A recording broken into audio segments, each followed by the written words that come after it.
8. Foua and Nao Kao. In 1988, during my first few weeks in Merced, 7 doctors at the Merced Community Medical Center separately mentioned the case of Lia Lee to me, but each of them told me it was not worth investigating, because her parents mistrusted Americans and would almost certainly refuse to let me see Lia's medical and legal records, or to talk with me themselves. Even if they agreed to meet me, I was assured that I would find them silent, obtuse, and almost pathologically lacking in affect. I was ready to be discouraged. Before I came to Merced, I had never met a Hmong, but I had received plenty of advice from anthropologists I'd read or consulted on what to do when I did. Don't raise your voice. Take off your shoes. Don't offer to shake hands with a man or people will think you're a whore. If a man offers to shake hands with you, indicate your lower status by placing your left hand under your right wrist in order to support the weight of his honored and important hand. If you walk with a Hmong leader, stay behind him and to his left. Use an older male interpreter to compensate for your lack of status as a younger woman. Don't ever say no to an offer of food, even if it's chicken feet. It did not seem a promising sign that my friend Bill Selvage, the doctor who had invited me to Merced to meet his Hmong patients, had bookshelves jammed with ethnographic monographs on the ik, the qaug, and the Palauans. But during his 2 years in Merced had never had an extended conversation with a Hmong over the age of 14, had never been invited inside a Hmong home, and had learned only one word of Hmong: mob, it hurts. If an anthropologically inclined Peace Corps veteran had made so little headway, how could I expect to get anywhere myself? Indeed, my first few Hmong encounters proved disastrous. It probably did not help that, mortally afraid of committing a faux pas, I was as jumpy as the legendary Hmong princess who, hiding inside a large funeral drum after an eagle as big as 11 houses had eaten everyone else in her village, mistook her handsome young rescuer for the eagle and told him, "If you have come to eat me, do it quickly, please." Then she fainted. Later, however, she married him. My first meetings with Hmong families were set up by a Hmong-speaking lowland Lao woman who worked as a nurse's aide at MCMC. It did not immediately occur to me that I had found the best possible way to guarantee myself a chilly reception, since almost all Hmong mistrusted the hospital and, concluding that I was associated with the nurse's aide and therefore with MCMC, automatically mistrusted me too. I also had bad luck with my first 2 interpreters. Carefully following my advisor's instructions, I asked 2 middle-aged men in turn, each an important figure in his clan, to translate for me. My experiences with them were identical. I would ask a question. The interpreter would translate. The Hmong I was questioning would talk animatedly to the interpreter for 4 or 5 minutes. Then the interpreter would turn to me and say, "He says no." I was beginning to fear that the Hmong community was impenetrable when I met Suki Waller, the psychologist at Merced Community Outreach Services whom one doctor at MCMC had described as a sort of hippie-ish revolutionary, and Bill had described as the American most locally respected by the Hmong. I had talked with Suki by phone from New York City before I came to Merced. She had told me, "Here's my home number. If you get my answering machine, you will find I speak so slowly it sounds as if I'm in the middle of a terrible depression or on drugs. Please don't be alarmed. It's just that I get a lot of calls from clients who can't understand fast English." Suki's business card read, in Hmong and Lao, "Fixer of Hearts." She explained to me, psychological problems do not exist for the Hmong, because they do not distinguish between mental and physical illness. Everything is a spiritual problem. It's not really possible to translate what I do into Hmong. A shaman is the closest person to a psychotherapist, but fixing hearts was the best metaphor I could find. The only danger is that they might think I do open heart surgery. That would certainly make them run in the other direction. Suki introduced me to 5 Hmong leaders, representing 4 of the most influential of Merced's 14 clans. And, because I arrived at their homes and offices in her company, I was warmly received by each one. 2 of them became irreplaceable sources and, over time, valued friends. When I asked Suki why the Hmong community accepted her so readily, she said, "The Hmong and I have a lot in common. I have an anarchist subpersonality. I don't like coercion. I also believe that the long way around is often the shortest way from point A to point B, and I'm not very interested in what is generally called the truth. In my opinion, consensual reality is better than facts." Suki quickly disabused Me of two notions. One was that it was necessary to walk a razor's edge of proper etiquette on either side of which lay catastrophe. She said matter-of-factly, "I've made a million errors. When I came here everyone said you can't touch people on the head. You can't talk to a man. You can't do this. You can't do that." And I finally said, "This is crazy. I can't be restricted like that." So I just threw it all out. Now I have only one rule. Before I do anything I ask, "Is it okay?" Because I'm an American woman and they don't expect me to act like a Hmong anyway. They usually give me plenty of leeway. She also punctured my burgeoning longing for an American interpreter. For one thing, she informed me that even though there were thousands of Hmong living in Merced, not a single American in town spoke Hmong. For another, in her opinion, someone who merely converted Hmong words into English, however accurately, would be of no help to me whatsoever. I don't call my staff interpreters, she told me. I call them cultural brokers. They teach me. When I don't know what to do, I ask them. You should go find yourself a cultural broker. So I found Mei Ying Xiong. Mei Ying was a 20-year-old clerk typist at the Merced County Office of Refugee Services. Her name means opium poppy. She was the girl whose father, Charlie Xiong, afraid that she would be eaten by lions if she took a summer job with the Youth Conservation Corps, had occasioned Dan Murphy's lion scouting trip to Yosemite. Charlie, who died in 1983, was a first lieutenant in the Royal Lao Army, one of the few Hmong military officers who had been trained in the United States by the CIA. He was also a famous Tsivneeb who, while riding his wooden shaman's bench, an embodiment of the winged horse that carried him in search of wandering souls, was renowned for shaking so hard during his ritual trance that it took 2 assistants to hold him. To complete Mei Ying's distinguished resume, she had at age 18 been second runner-up in the National Miss Hmong pageant, held annually in the Fresno Civic Auditorium, in which she had worn 3 formal costumes, 1 Hmong, 1 Lao, 1 American, and been judged on her poise, grace, beauty, and speaking ability. When asked, if you were chosen to be Miss Hmong, what would you do to set an example for future young Hmong ladies? Mei Ying had answered, I would encourage children to go to school and young ladies not to get married too young. 1 month later, she married an engineering student named Feng Lai in a Hmong American ceremony that involved the sacrifice of a chicken and the consumption of many bottles of Lowenbrau. Mei Ying took great pride in the fact that Feng had paid her family the unusually high bride price of $1,800. She in turn had contributed a dowry that consisted of a trust fund left by her father, a silver necklace, a silver belt, gold earrings, 3 embroidered skirts, 2 formal Hmong costumes, 2 pieces of embroidery embellished with antique French colonial coins, and a '73 Ford Granada. Despite the admonitions of the 7 doctors, I decided to try to meet Lia's parents, bringing Mei Ying as my cultural broker. I figured that if she was the 3rd most poised Hmong woman in the United States, she had as good a chance as anyone of being able to deal with the Lees. Despite Mei Ying's impressive qualifications, she and I, by virtue of our gender and ages, constituted a decidedly low-status team. That turned out to be an advantage. I didn't need more status in the Lee home. If anything, I needed less status. Ever since they had arrived in the United States, the Lees had been meeting Americans who, whether because of their education, their knowledge of English, or their positions of relative authority, had made them feel as if their family didn't count for much. Being belittled is the one thing no Hmong can bear. When Laos was under French colonial rule, the Hmong were required literally to crawl whenever they were in the presence of a Lao official, forbidden to raise their heads until they were acknowledged. It is no accident that in one popular Hmong folktale, an arrogant official is turned into a mouse, upon which the tale's hero, a Hmong archetype in the guise of a cat, takes delight in pouncing. With Mei Ying at my side, I was not an official, not a threat, not a critic, not a person who was trying to persuade the Lees to do anything they did not wish to do, not even someone to be taken very seriously. My insignificance was my saving grace.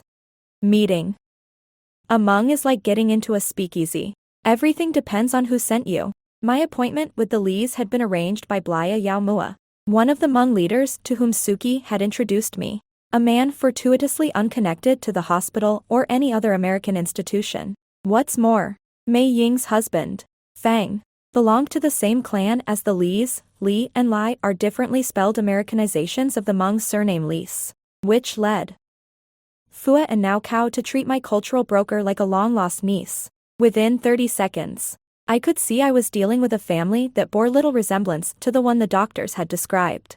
The Lees struck me as smart, humorous, talkative, and energetic. I wish I could say that it was my skill as an interviewer that brought out these excellent qualities. In truth, I repeatedly embarrassed Mei Ying by asking her to translate questions of such surpassing ignorance that after I got to know the Lees, I began to feel my primary role in their household was as a source of mirth. Mei Ying referred to these questions: did you bury your children's placentas in Laos? Were there a lot of dabs who lived in the rivers, lakes, and trees? Do you sacrifice pigs? As my, is the Pope Catholic? Questions because any fool would know the answers were yes. Once, when I asked in which part of their house in Laos the family had relieved themselves, Foua laughed so hard she almost fell off her bamboo stool. In the forest. Of course, she finally gasped, tears running down her cheeks. The Lees were a good-looking couple. Foua looked about 45 and Nao Kao about 10 years older. They had never learned their birth dates. They were both short, and although neither was fat, they looked well-rooted, as if it would take a gale-force wind, or maybe even an earthquake, to knock them over. Foua had glossy black hair that she usually wore in a bun, but sometimes she loosened it absent-mindedly while she was talking, and it unfurled to her waist. Nao Kao wore glasses with thick black frames that made him look intellectual and a little nerdy, like a teacher of an obscure branch of mathematics at a minor college. Except on special occasions, when they wore Hmong clothes, they both wore loosely fitting American outfits of pastel polyester. Sometimes Foua wore a long gray cotton skirt and a pink t-shirt, decorated with palm trees, that said California, a word she of course could not read. When I first met Foua and Nao Kao, they had 7 children still at home. The 9 of them lived in a 3-room apartment in a 2-story stucco building south of the train tracks and west of the Kmart, in a down-at-heel neighborhood that 20 years ago was mostly Hispanic and now is mostly Hmong. Like most Hmong apartments, it contained hardly any furniture aside from a television set, which was usually on. There were no books. Hung close to the ceiling, to show respect, was a heterogeneous collection of family photographs and posters, including an outdated calendar from a Thai rice company, a Time Life illustrated chart of combat jets of the world, and a picture of several dozen Smurfs gathered around a campfire. The bedroom shared by the older children was plastered with posters of U2, Bon Jovi, Whitesnake, and Motley Crue. The family's most prized possession, a 3-foot-long bamboo qaug that only Nao Kao knew how to play, was carefully mounted over the toilet. The most important part of the Lee home was the parking lot. It was there, in an overflowing collection of dozens of old 5-gallon plastic buckets and discarded motor oil cans, that Foua cultivated. Her personal pharmacopoeia of medicinal plants, which, boiled or ground in her mortar and pestle, were used to cure sore throats, stomach aches, sprained limbs, and postpartum pain, among other ailments. I was to spend hundreds of hours in this apartment, usually in the evenings, after Mei Ying got off work. Because Foua and Nao Kao could not read or write in any language, they were excessively interested in and therefore inhibited by note-taking. But they were entirely comfortable with a tape recorder. Most Hmong in Merced communicated with relatives in Thai refugee camps via audiocassette. I could never decide whether this was incongruously high-tech or whether it was an organic extension of their preliterate oral tradition. When addressing Foua, Mei Ying prefaced each question with the word qaug, a title connoting both respect and intimacy that means, literally, paternal grandmother. After a few months, Foua started to address Mei Ying as Mi Mei, dear little Mei, and me as Mi An.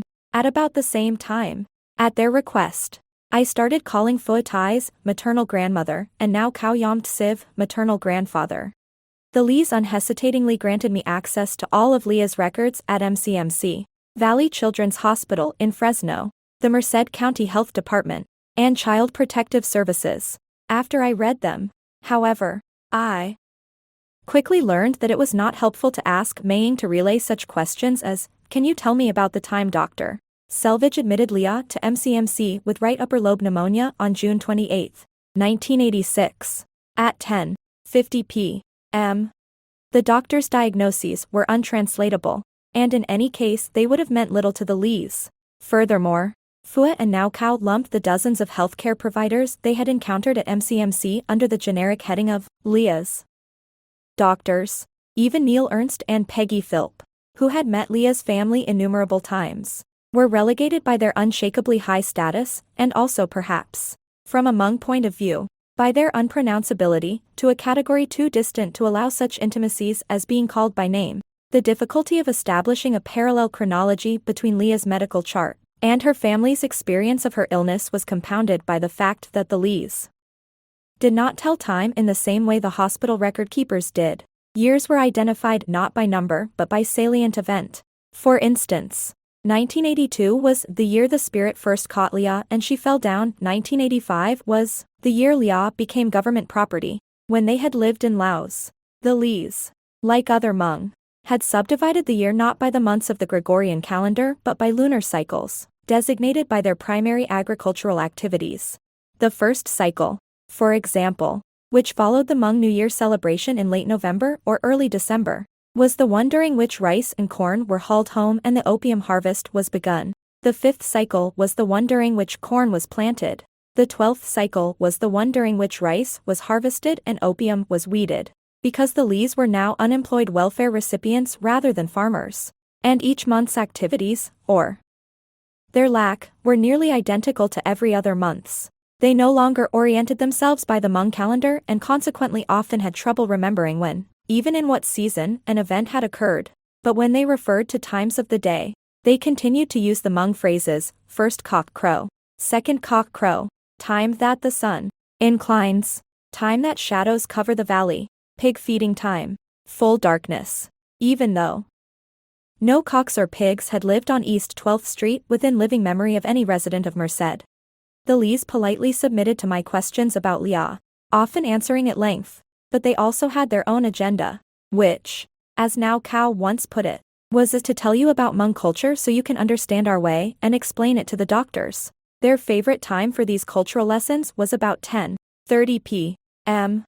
after they'd gathered conversational steam for at least 4 hours. One night, just as Mei Ying and I were getting ready to leave, Foua decided to explain soul loss to me. Your soul is like your shadow, she said. Sometimes it just wanders off like a butterfly, and that is when you are sad and that's when you get sick.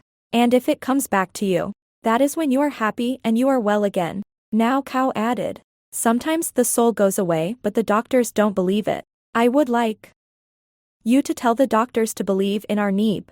The word Neeb, or healing spirit, is often used as shorthand for Yue Neebbo, the shamanic ritual, performed by a Tsiv Neeb, in which an animal is sacrificed and its soul bartered for the vagrant soul of a sick person. The doctors can fix some sicknesses that involve the body and blood, but for us Hmong, some people get sick because of their soul, so they need spiritual things. With Lia it was good to do a little medicine and a little Neeb, but not too much medicine because the medicine cuts the Neeb's effect.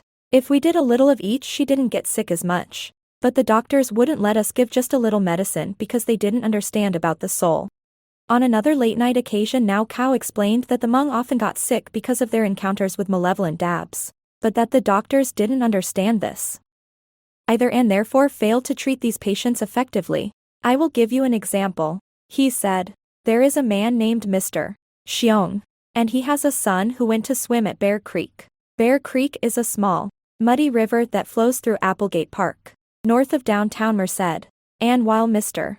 Xiong's son was sleeping, the dab that lives in Bear Creek came up to him and talked to him and made him sick and restless and crazy. The doctors and nurses in Merced gave this young man shots and medicines, and the young man hated the doctors and nurses, because the only way to cure that kind of sickness is to sacrifice a dog.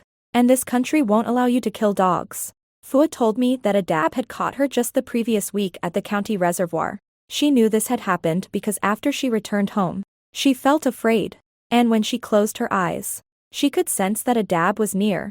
She left all the lights on that night to frighten the dab away, and she did not become sick. Several months later, I was to learn that Merced's dabs were not confined to natural surroundings. Chong Mua, a Hmong woman who cleaned Bill Selvage's house once a week, told me that every Hmong in town knew about the dab who lived at the intersection of Highway 99 and G Street. This dab liked to cause accidents by making Hmong drivers fall asleep or making the cars of approaching Americans invisible. The longer I spent with the Lees, the more firmly Foua took me in hand. She improved my manners by teaching me, via Maying, how to say please and thank you in Hmong. When she learned that I occasionally got headaches, she gave me detailed instructions on how to treat them by rubbing an egg-covered coin up and down my body. I think she was disappointed that I never actually contracted a headache on her premises so that she could heal it then and there. But you remember, she said, next time, you do it the way I said. When Foua had known me for almost a year, she decided to get me married. The Hmong have a phrase, a flower full of honey and ready for the bee, which is used to describe a marriageable girl of 15 or 16. I was 35, and had thus been ready for the bee for 2 decades. When my boyfriend visited me in Merced, Foua realized that she finally had an opportunity to do something about this appalling situation. Her plan, of which she did not inform me in advance, was to dress me as a Hmong bride, a transformation she was certain would render me irresistible. My makeover took place on a sweltering summer day. The temperature in the Lee's bedroom must have been well over 100 degrees. Out of a battered suitcase that she kept in the back of her closet, Foua extracted piece after piece of exquisite pine taub. Pine taub, which means flower cloth, is a traditional Hmong textile art in which geometric or organic designs, spider webs, ram's heads, tiger's eyebrows, elephant's feet are worked in embroidery, batik, applique, and reverse applique. In Laos, a Hmong man was said to value 2 qualities most highly in a wife: her ability to sing poetry and her skill at pine taub. Foua had made these clothes for her daughters. They constituted the lion's share of the family's wealth. Assisted by her 14-year-old daughter May, the oldest Lee girl still living at home, and by Maying Xiong, Foua dressed me like a doll. I was completely at their mercy, since I had no idea which garment was coming next and, when it came, what part of my body it was supposed to adorn. First Foua picked up a fuum, a pink and black sash at least 20 feet long, and wound it around me like a ribbon around a maypole. Its function was the precise opposite of a girdle's. It was supposed to fatten me up, to transform me into a healthy Hmong farm wife who looked capable of carrying heavy loads of rice. Then came the tayab, a pink, green, and yellow skirt with about 500 accordion pleats, which, if it had been spread out, would have been wider than I was tall. Its cross-stitching was so fine it looked like beading. Maying told me later that it had probably taken Foua the better part of 2 years to make, and that it would take her several hours to restitch threads through each of its pleats to prepare it again for storage. Over that went a pink brocade sev, a kind of apron, whose pine taub work was protected by an American refinement, a layer of plastic wrap. On my upper half I wore a blue and black jacket called a cho, the same word as the Hmong term for placenta. One's first garment, and 4 nabbed shows, pocket-like bags decorated with dangling silver coins, which were hung bandolier style across my chest and weighed a ton. Around my neck went a 5-tier necklace of hollow silver. Around my calves Maying wrapped a pair of black puttees called nrub, and on my head Foua balanced the piece de resistance, a kausmum, a pink, green, and yellow hat, bedizened with its own set of silver coins, that was shaped like a pagoda and jingled whenever I moved. Although I nearly died of heat prostration during the 45 minutes it took Foua, May, and Maying to wrestle all this stuff onto me, I felt for the first time in my not very fashionable adulthood that I understood the ritual pleasure of women, gussying each other up and giggling like crazy in rooms to which men were forbidden entrance. While all this was taking place, my friend George was sitting in the air-conditioned living room, watching a boxing match on television with Nao Kao and wondering what I was doing. Neither he nor Nao Kao spoke a word of each other's language, but they communicated in the universal language of male bonding by throwing punches in the air and making appreciative grunts. When I emerged from the bedroom, George was, in a word, stunned. He didn't think I looked good. Exactly. He told me later that I resembled Tom Kitten in the roly-poly pudding. After Mrs. Whiskers ties him up and covers him with pie dough. However, Foua's work must in some way have had the intended effect, because a week later George asked me to marry him. When we told Foua that we were engaged, she didn't act in the least surprised. Later, When I complimented Foua on her beautiful needlework, she said matter-of-factly, "Yes. My friends are proud of me because of my pine top. The Hmong are proud of me."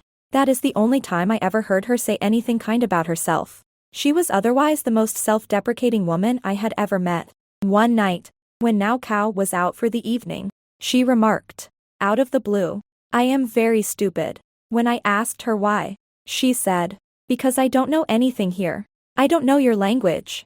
American is so hard. You can watch TV all day and you still don't know it. I can't dial the telephone because I can't read the numbers. If I want to call a friend, my children will tell me and I will forget, and the children will tell me again and I will forget again. My children go to the store to buy food because I don't know what is in the packages. One time when I went to the hospital, I went to the bathroom, and the hall went that way and that way and that way and that way, and I didn't know which way to go, and I couldn't get back to where I was because too many sad things have happened to me and my brain is not good anymore." When I suggested that I would have had at least as much trouble finding my way around her village in Laos as she had finding her way around MCMC, Foua said, "Maybe, but in Laos it was easy. I didn't know how to do anything but farm." Venturing that it couldn't have been quite so easy as she claimed, I asked her to describe a typical day in Huesui, the village in the northwestern province of Sayaburi where the Lee family had lived. She tilted her head to one side for a moment, thinking. Then she said, "In the season when you have to tend to the rice fields, you get up at first cock crow. In the other seasons, you can wake up at second or third cock crow. Even at third cock crow it is before dawn, and it is dark. So the first thing you do is light a lamp." The lamp was like this. Foua walked into the kitchen and came back, holding the bottom 3/4 of a Mountain Dew can, which was filled with oil and had a homemade cloth wick. "In Merced, when the electricity goes out, we still use one like this," she said. "First you cook the rice for your children," she continued. "Then you clean the house with the broom you tied together yourself. After you are finished sweeping you go in, cut wild grasses to give to the pigs. And you cut more for the cows. And you feed the pigs and the cows and the chickens. Then you walk to the fields. You carry the baby on your back. And if you have 2 children your husband carries one on his back too. And if you have a lot of children you can leave some of the smaller ones home with the big ones. Our parents grew opium, but we just grew rice.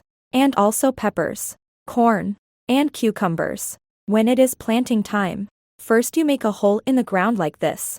She walked back to the kitchen and, after rummaging around for something with which to demonstrate to me the use of a dibble stick, returned with a cardboard tube that had once held a roll of paper towels, which she proceeded to stab at 1-foot intervals into her living room's brown wall-to-wall carpeting. "Like this. Then you put the seeds in the holes. You and your husband do it together.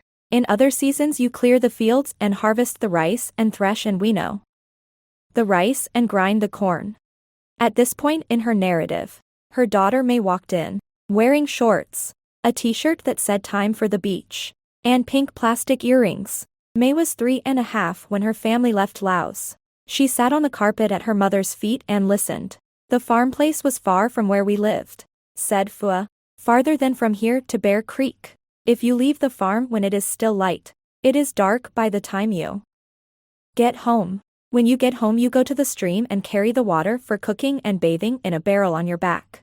Foua showed me how she had made the pack barrel, gesturing with her fingers to illustrate how the bamboo was wrapped around the wooden staves. "You bathe the babies by boiling the water and then you pour it with a smaller bowl. The older children can bathe themselves. You bring corn for the chickens and you feed the pigs.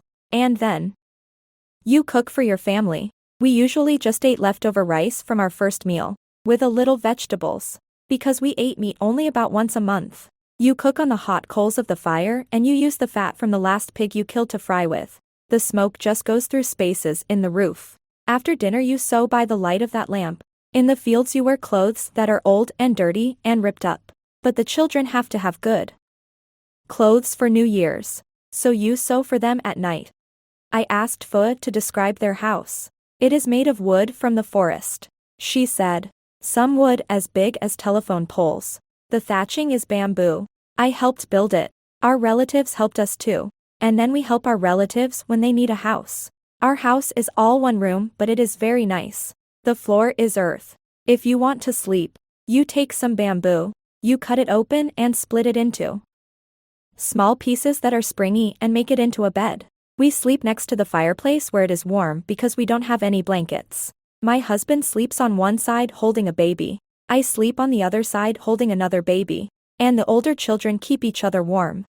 While Foua was telling me about the dozens of tasks that constituted her easy work in Laos, I was thinking that when she said she was stupid, what she really meant was that none of her former skills were transferable to the United States, none. That is, except for being an excellent mother to her 9 surviving children. It then occurred to me that this last skill had been officially contradicted by the American government, which had legally declared her a child abuser. I asked Foua if she missed Laos. She was silent for a few seconds, rocking back and forth on her low bamboo stool while her daughter looked at her, waiting curiously for her answer. Then she said, "When you think about Laos and about not having enough food and those dirty and torn up clothes, you don't want to think. Here it is a great country. You are comfortable. You have something to eat, but you don't speak the language. You depend on other people for welfare. If they don't give you money you can't eat, and you would die of hunger. What I miss in Laos is that free spirit, doing what you want to do. You own your own fields, your own rice, your own plants, your own fruit trees. I miss that feeling of freeness. I miss having something that really belongs to me."